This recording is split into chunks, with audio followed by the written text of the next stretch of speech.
Hey y'all, so my name's Sharia and I am just going to do a few, hopefully a few short videos just discussing or displaying some of the basics of polymer clay and how I use polymer clay. You can find videos on YouTube saying I'm sure everything that I'm going to say here, but I thought why not have a video, of our own in our group, so that we'll have, a maybe to reference back to for ourselves without going all the way over to YouTube. Anyway, so I'm going to turn the camera around now and show you guys the content, I guess, of the first video, which is a comparison video comparing the standard or typical store-bought polymer clay basics with some home home basics that you can use with polymer clay the same way you can, well, the home basics that you can use to achieve the same results or very similar results as you would achieve using the store-bought items that I'm going to show. And I'm going to show 1, 2, 3, 4, 5, 6 things. So let's go. Okay, so these are the 6 store-bought items, and these are the 6 home items. I will show you these things one at a time, or I'll just discuss them one at a time in comparison. Let me put this camera down.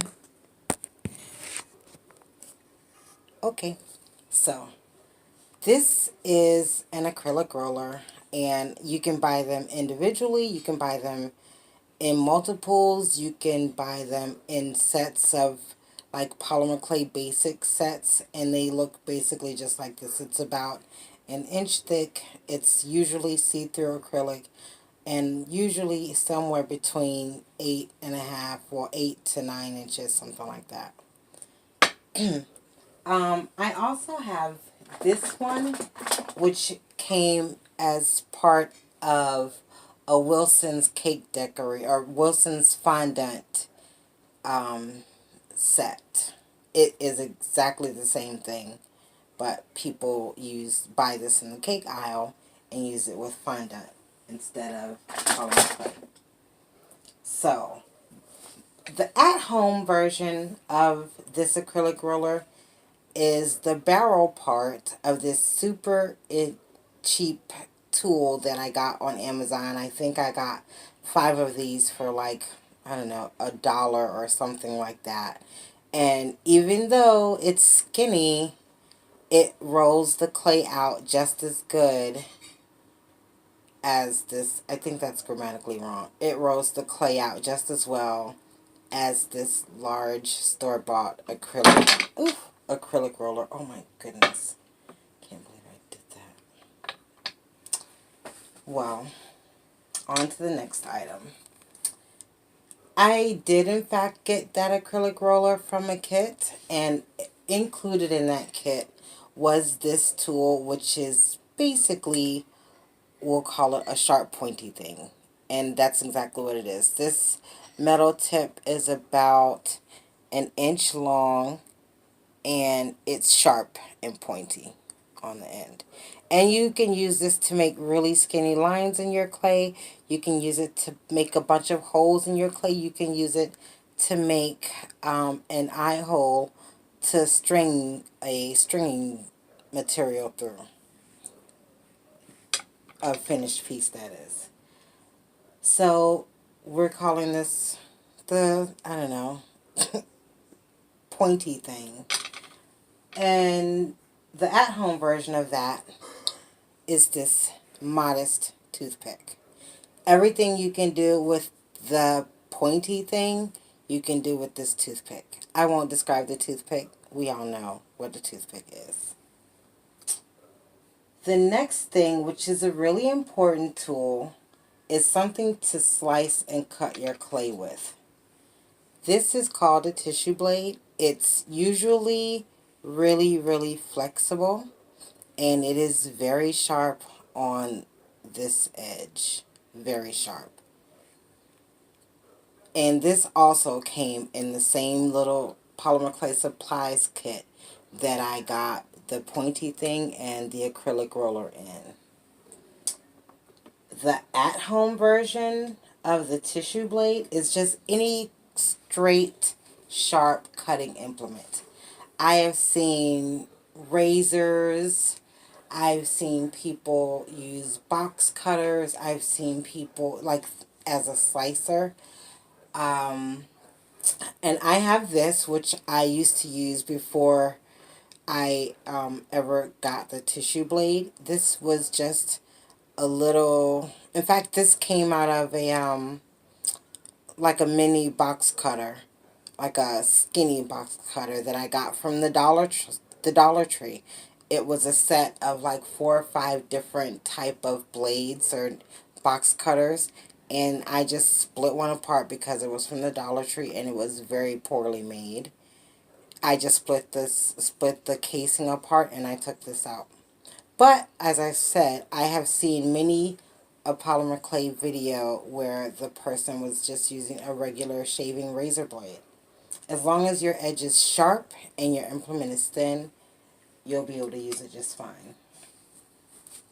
The next thing I'll show you, I'm going to pick the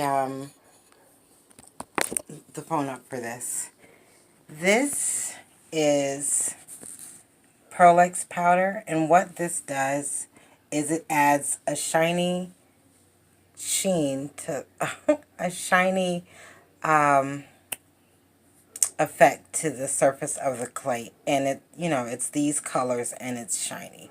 What I want to show you is that here I have a palette of eyeshadow that I bought at the Dollar Tree, and it is the same colors. You can see I have exactly the same colors in this eyeshadow palette as I have here in the store-bought Pearl-Ex powder. This was $1, and I bought a set of 32 of these for about $28, something like that. So that's a huge difference in savings. And again, you are going to get pretty much the same effect. I will do a little demonstration so that you can see. Put this camera back. The next thing I have to show you guys is the store-bought pasta rolling machine or clay rolling machine. This is a picture of the exact one that I have, that I bought when I decided I wanted to do more with clay. I went ahead and bought this one.